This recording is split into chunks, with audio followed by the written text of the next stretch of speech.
안녕하세요. 보험의 알짜 정보 쿨팁입니다. 오늘은 일상생활 배상책임보험 2편 누수와 일상생활 배상책임보험에 대하여 알아보도록 하겠습니다.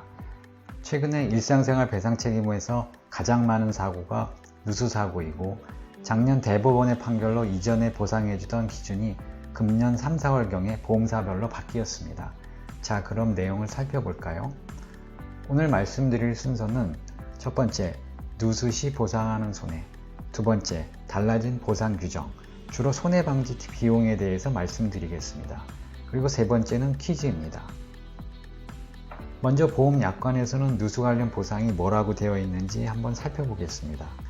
약관에는 피보험자가 주거용으로 사용하는 보험증권에 기재된 주택의 소유, 사용 또는 관리로 인한 우연한 사고라고 되어 있으며 여기에 써 있는 대로 우리 집의 소유 사용으로 누수 사고는 보상 대상이 되는 것입니다.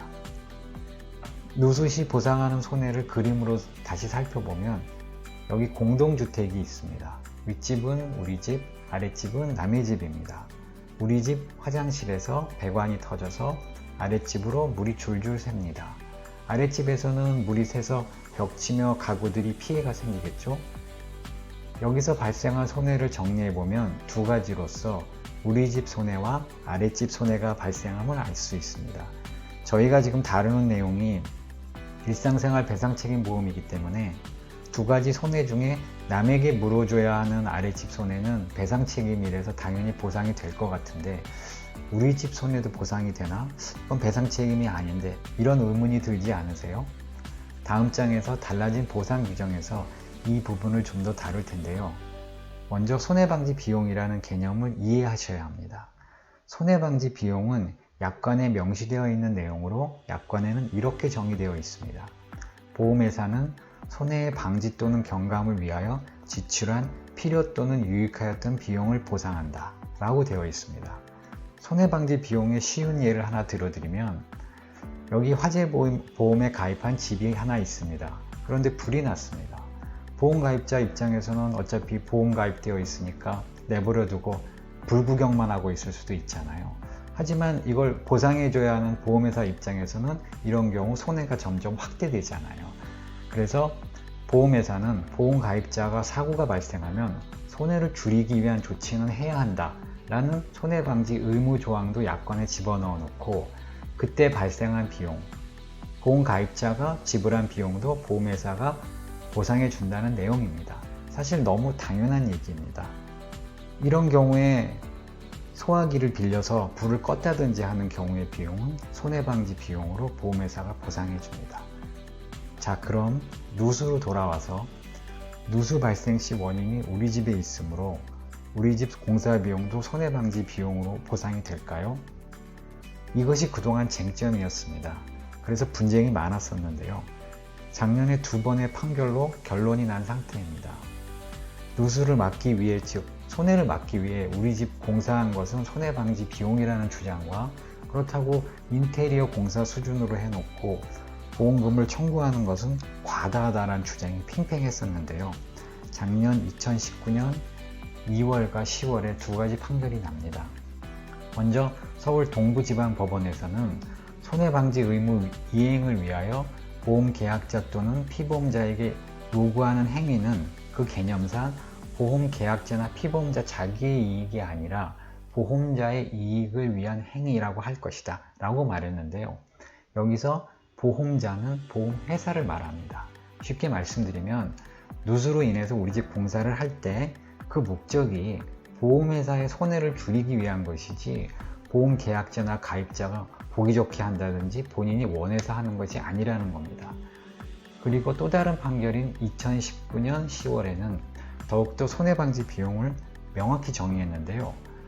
손해는 당해 기 발생한 보험사고로 인하여 발생한 손해에 한정한다. 즉 향후에 재발할 사고를 대비하여 지출하는 보험 목적물의 수리 비용은 여기에 해당한다고 볼 수 없다 라고 했는데 여기서 주목하셔야 될 문구는 기 발생한 보험사고와 향후에 재발할 사고라는 말입니다. 누수사고가 났을 때 보험회사가 인정하는 손해방지 비용은 사고 당시에 밸브를 잠그거나 즉각적인 조치 수준이고 향후 누수 방지를 위해 하는 우리 집 공사는 해당이 안 된다는 내용입니다. 약간 애매한 부분도 있겠지만 보험회사 실무자들에게 문의해보니 이렇게 적용하고 있다고 합니다. 어디까지나 참고만 하세요. 좀 더 그 내용을 살펴보면요, 누수 사고가 나서 단수, 배수 등의 조치를 하면 누수 확대는 더 이상 발생하지 않으므로 그 이후의 모든 공사는 손해방지 비용에 해당하지 않는다 라고 적용하고 있고요. 그리고 보험회사가 인정하는 손해방지 비용은 그건 뭐냐, 즉 긴급하게 상하수관을 잠그기 위해 인력 자재를 투입하는 비용, 또는 수침손, 즉 물로 인한 피해 확대를 방지하기 위해 긴급히 배수하는 비용 등이라고 합니다. 참고하시기 바랍니다. 자, 그럼 원래 다뤘던 누수 사고로 돌아가서 아래의 경우에서 누수가 발생하면 어떻게 될까요? 일상생활 배상책임 보험에서는 우리 집을 수리한 것은 결론적으로 보상이 되지 않습니다. 자, 그러면 복습 차원에서 간단한 퀴즈 4개를 풀어보도록 하겠습니다. 어디까지나 여러분의 이해를 돕기 위한 퀴즈로 실제 보상 여부는 보험사별로 다르니 유의해 주세요. 첫 번째 퀴즈입니다. 우리 집 배관에 물이 새서 급하게 잠금 장치를 교체해야 합니다. 수리공을 응급으로 불러서 잠금 장치를 수리했을 때 이때 발생한 비용은 손해방지 비용이 될까요? 됩니다. 단수를 위한 조치로 손해방지 비용이 해당됩니다. 만약에 이거를 내비두면 더 큰 손해가 발생하잖아요.